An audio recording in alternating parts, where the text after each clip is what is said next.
RCN. Le son de la différence.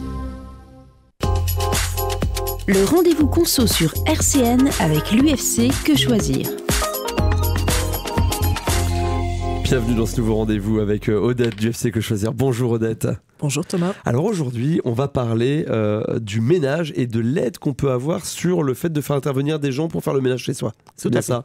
Tout à fait. Et c'est important. C'est un vrai sujet important pour beaucoup de gens qui nous écoutent. Effectivement. Donc, parce que quel que soit son âge, son activité, la composition du foyer, il y a beaucoup de façons d'embaucher un employé pour entretenir son domicile. Et puis, c'est pour beaucoup de personnes un peu un rêve. Oui. Donc, il y a plusieurs solutions. Et selon la solution choisie, il faudra débourser donc, entre 85 et 154 euros par mois, avec après crédit d'impôt. D'accord. Pour 2 heures de travail par semaine à la maison. Donc, voilà, c'est un peu près la fourchette. Et après, il reste à trouver la perle rare. Et donc là, il y a plusieurs solutions. Alors justement, c'est quoi ces solutions, Odette ? Alors, il y a 3 possibilités. Donc, c'est soit faire appel à une structure mandataire, soit passer par une entreprise prestataire qui sera l'employeur de la personne qui viendra à la maison, soit embaucher soi-même la perle rare. Et le choix qui sera fait donc, aura des conséquences sur le coût du service, sur les contraintes et les responsabilités, mais aussi sur le salaire de l'agent. Bon, alors vous nous avez parlé des structures mandataires. Expliquez-nous ce que c'est quand même.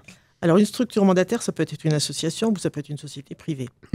Donc, elle va se charger de sélectionner et proposer les candidats en fonction de vos besoins. Elle va vous informer de vos obligations légales en tant que particulier employeur. Elle va accomplir les formalités pour vous, c'est-à-dire la rédaction du contrat de travail, la déclaration des heures effectuées, les démarches pour le crédit d'impôt immédiat. Et donc, il ne vous reste plus qu'à signer le contrat avec l'organisme et avec l'employé de ménage et à assumer les frais de gestion. Donc, c'est à peu près 10% du montant du salaire brut versé qui va aller à la structure. Donc là, c'était la structure mandataire. Maintenant, parlons de la structure prestataire. Oui, pareil, alors là, même question. Qu'est-ce que c'est ? Alors, la structure prestataire, donc, ça peut aussi être une association ou une entreprise privée, comme pour la mandataire. Dans le cas de la structure prestataire, donc l'agent qui intervient à votre domicile est le salarié de la structure et non celui du particulier. Oui, on n'a pas le contrat de travail, en fait. Tout à fait. Et donc, le particulier n'a aucune responsabilité inhérente au statut d'employeur, ce qui est quand même aussi, quelquefois, très pratique. Donc, la seule obligation du particulier, ça va être de payer les heures. Donc, payer les heures de ménage, déduction faite du crédit d'impôt. Si la personne embauchée ne convient pas au particulier, ça se passe pas bien, donc il peut en changer. Il dit à la société, je veux quelqu'un d'autre. Je veux plus cette personne-là. Tout à fait. Si elle est absente pour maladie, pour congé, pour formation, etc., il y a quelqu'un d'autre qui va venir. Côté engagement, donc le contrat est conclu entre le particulier et l'entreprise pour une durée indéterminée, mais il est possible de le résilier à tout moment, donc sans pénalité financière, avec un respect d'un préavis d'1 mois en général. Et enfin, pour les démarches, la société s'occupe de tout, y compris auprès de l'URSSAF, afin que le client bénéficie de l'avance immédiate du crédit d'impôt. D'accord. Ainsi, chaque mois, il n'est prélevé que du reste à charge, soit la moitié de la facture. Ah oui, ok. Donc c'est un avantage, effectivement, on ne paye finalement que ce qu'on doit payer. Le reste est pris en charge avec toi. On va payer les prestations de la société. Oui, bien sûr. Mais la déduction est déjà faite. Tout à fait. Et maintenant, si on décide d'embaucher soi-même, c'est quoi les formalités ? Alors, légalement, donc, ça peut être très simple, puisque légalement, on n'est pas tenu de rédiger un contrat de travail si l'employé intervient moins de 3 heures hebdomadaires, mais on a tout intérêt à le faire. C'est-à-dire que quand tout va bien, il n'y a aucun problème. C'est quand ça commence à aller mal que là, on se dit on aurait peut-être dû avoir un contrat. Alors justement, comment le faire, ce contrat de travail ? Alors, on peut s'aider d'un modèle qui est présenté en annexe de la Convention collective nationale des particuliers employeurs et de l'emploi à domicile. Donc, c'est à télécharger sur le site legifrance.gouv ou alors aussi sur cesu.ursaf.fr. Donc, il y a une rubrique qui s'appelle « Gérer la relation de travail » et on vous explique tout ce qu'il faut faire pour effectivement faire ce contrat de travail. Il va falloir déterminer donc une période d'essai qui va figurer dans le contrat de travail. Généralement, c'est 1 mois renouvelable une fois au maximum. D'accord. On va mettre dans le contrat les jours et les horaires d'intervention. On va régler la question des congés, le délai de prévenance, c'est-à-dire on ne dit pas d'aujourd'hui pour demain, je ne suis pas là. Les jours fériés, travaillés ou non, avec quelle majoration. D'accord. Voilà, donc c'est à peu près ce qui doit figurer dans le contrat de travail. Et alors, il y a cette question toujours dans un contrat de travail, c'est plutôt CDI, plutôt CDD, Alors, il faut préférer plutôt un CDI, même si le temps de travail mensuel est faible, alors donc, sauf si effectivement on a besoin de quelqu'un pendant 3 mois parce que c'est un besoin ponctuel, maladie ou autre, etc. Il faut noter précisément les tâches que l'employé aura à accomplir en envisageant l'étendue de son rôle. Donc, est-ce que cette personne va faire le repassage? Est-ce qu'elle va faire les courses? On évitera ainsi tout litige et le devoir modifier le contrat, c'est-à-dire il faut que ce soit prévu dès le départ, le plus clairement possible, tout ce que vous allez confier effectivement à la personne qui va venir à domicile. Et puis en face contrat, donc 2 exemplaires datés, signés et paraphés par les deux parties et chacun en conserve un. Bon, il y a un point qu'on n'a pas encore abordé, mais il est important, c'est la question du salaire. Tout à fait. Alors le salaire donc se fixe librement entre l'employeur et l'employé avec 2 limites. Donc il ne peut pas être inférieur au SMIC. Donc le SMIC, pour rappel, est à 11,88 € brut de l'heure en 2025. Ni au salaire minimum inscrit dans la convention collective, donc selon l'ancienneté dans la profession et les qualifications. Et chaque mois, on ajoute à la rémunération 10% au titre des congés payés. Comme ça, quand la personne prend ses vacances, on n'a rien à verser. Oui, c'est ça, effectivement. Donc, si on prend ses vacances en même temps, ça fait toujours un petit peu d'argent en plus. Oui, on est pas d'accord. désagréable. Oui, on est bien d'accord. Et pour le paiement, comment ça se passe? Alors, il y a une solution très simple. En fait, c'est le CESU, chèque emploi-service. Donc, le CESU, qu'est-ce que c'est? Donc, ça permet de déclarer et régler les cotisations sociales à l'URSSAF en quelques clics. Et on va découvrir les caractéristiques donc, en 6 questions. Oui, c'est assez facile. Tout à fait. Pour l'avoir déjà fait, c'est très facile même. Est-ce qu'il faut obligatoirement déclarer son aide à domicile en CESU? Est-ce qu'il n'y a que comme ça qu'on peut faire? Alors, même s'il a effectué que quelques heures, on doit déclarer dès le premier mois le salarié venu travailler chez vous. Donc, il y a un site qui s'appelle cesu.ursaf.fr, sauf pour la garde d'enfants, puisque pour la garde d'enfants, c'est un statut un peu particulier. C'est Page Emploi, donc, qui est spécifique pour les nounous. Et enfin, on doit aussi... voilà. Il y a quelques renseignements, et puis un RIB qui suffisent pour créer un compte employeur, donc c'est très facile. Oui.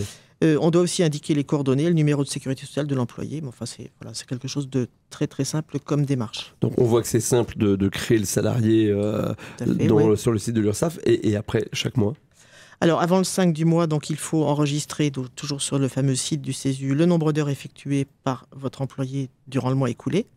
Le salaire net horaire que vous lui versez, donc celui qui est indiqué au contrat de travail. Donc si vous lui versez, vous pouvez lui verser par chèque, par virement ou en espèces. Et l'URSSAF va calculer les cotisations sociales correspondantes et puis va les prélever sur votre compte bancaire à la fin du mois. Oui, c'est ça, effectivement. Et le dispositif, est-ce qu'il permet de bénéficier d'un crédit d'impôt? Alors oui, l'URSSAF indique à l'administration fiscale la somme, salaire et cotisations que vous avez déboursées dans l'année pour votre aide à domicile. Au printemps suivant, vous retrouvez ce montant dans votre déclaration de revenus pré-remplie. Il donne droit à crédit d'impôt égal à la moitié de ce que vous avez réglé dans certaines limites qu'on ne va peut-être pas développer ici. Oui, vous vous renseignerez. Tout à fait. Donc il y a un décalage d'1 an, puisque les dépenses réalisées en 2025 seront mentionnées dans la déclaration 2026 et abaisseront votre impôt 2026. Alors il est possible de réduire ce délai, c'est-à-dire de ne pas attendre l'année d'après, si on opte pour l'avance immédiate.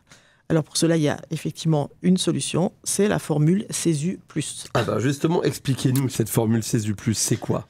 Alors le CESU+, c'est une option qu'on peut activer depuis son compte employeur dès lors qu'on a utilisé le CESU au moins une fois. C'est-à-dire qu'on va créer CESU une fois et après on peut passer au CESU+. D'accord. Et comment fonctionne l'avance de crédit d'impôt? Alors 24 heures après avoir activé le CESU+, on peut valider dans son compte employeur l'avance immédiate. À ce moment-là, l'URSSAF ne prélèvera plus sur votre compte que la moitié du salaire et des cotisations sociales dues pour votre aide à domicile. C'est-à-dire que chaque mois, vous ne payerez que la moitié de ce que vous devriez payer. Elle avancera l'autre moitié, qui correspond au montant du crédit d'impôt associé aux dépenses. Et sur votre prochaine déclaration de revenus seront indiquées les sommes ayant déjà bénéficié du crédit d'impôt par anticipation et celles pour lesquelles il doit encore être appliqué par l'administration. Donc en fait, c'est très simple, vous n'avez rien à faire, tout est automatique. Avec le CESU+, en plus, chaque mois, l'URSSAF se charge aussi de payer à votre employé son salaire net, donc c'est même plus vous qui avez à la payer, que vous n'avez donc vous ne lui remettez plus directement. Ça évite aussi d'avoir des questions d'argent avec, c'est plus facile. Elle le prélève donc sur votre compte bancaire, comme les cotisations sociales. Et pour ce service clé en main, le salarié donc, doit juste donner son accord.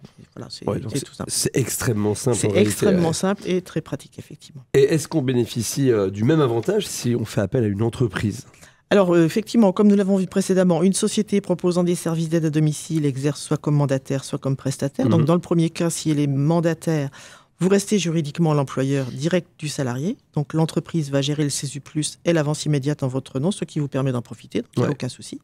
En revanche, si l'entreprise est prestataire, donc que c'est elle qui est l'employeur, elle doit être habilitée par l'URSSAF pour vous faire bénéficier de l'avance immédiate. Vous ne payez alors que la moitié de sa facture, l'URSSAF lui versant directement le crédit d'impôt de 50%. Alors, salaire des employés à domicile, oui. Payer le mieux? Alors, qu'est-ce qui paye le mieux finalement? C'est ça ma question. Qu'est-ce qui paye le mieux en fait sur les différentes formules? Donc, les employés à domicile sont mieux rémunérés s'ils sont embauchés directement par des particuliers que par une entreprise ou une association de services à la personne. Ouais. Les premiers perçoivent en moyenne 14,30 € brut de l'heure, donc quand on les prend soi-même, contre 11,80 € pour les seconds. Donc ce sont des chiffres qui ont été confirmés par une enquête Que Choisir, ils ne sont pas surprenants. Compte tenu des faits de fonctionnement des structures et de leurs marges, ils font une pression supplémentaire à la baisse s'exerce sur les salariés, c'est-à-dire qu'effectivement, on promet à la personne un CDI, peut-être qu'elle va travailler chez plusieurs particuliers, mais du coup, son salaire horaire, effectivement, est moins important. Donc, si je comprends bien, le client, entre guillemets, paye à peu près le même prix que s'il embauchait lui-même, sauf que le salarié touche moins. Il paye même plus cher, effectivement, beaucoup plus cher, et effectivement, le salarié est moins payé. Et donc, en conclusion, on peut dire que bien qu'il s'agisse d'un métier très utile, c'est un métier quand même qui reste mal payé, précaire, avec des conditions de travail quelquefois difficiles. Les employeurs ne sont pas toujours faciles. Non, c'est pas toujours évident. Et quel que soit qu'on passe par un mandataire, un prestataire ou en direct, c'est pas toujours évident pour les personnes qui travaillent. C'est d'autant moins évident qu'effectivement, la personne travaille au domicile, chez soi, donc dans une sphère privée. Voilà, exactement. Et avec les règles qui changent d'une maison à l'autre, ça, c'est pas facile. On pense et on embrasse toutes ces personnes qui font ce travail qui est important, mais pas toujours bien reconnu. Tout à fait. Odette, si on a d'autres questions par rapport à tout ça, on peut s'adresser à l'UFC Que Choisir ? Alors, pas pour les aides à domicile, mais pour toute question de consommation, effectivement, on peut effectivement nous contacter pour tout litige entre particuliers et professionnels via notre site internet nancy.ufcquechoisir.fr en nous envoyant un mail contact@nancy.ufcquechoisir.fr. Ou en nous téléphonant ou en prenant rendez-vous. Tout simplement. Et puis, si vous voulez réécouter cette chronique ou l'ensemble des chroniques déjà diffusées de notre rendez-vous conso, vous le pouvez sur le site internet www.rcn.radio.org et vous, sur le site internet aussi du UFC Que Choisir. Tout à fait. Et ben voilà, vous avez toutes les infos. Merci Odette, on se donne rendez-vous la semaine prochaine pour un prochain rendez-vous conso. Bien sûr, à la semaine prochaine. C'était le rendez-vous conso sur RCN avec l'UFC Que Choisir.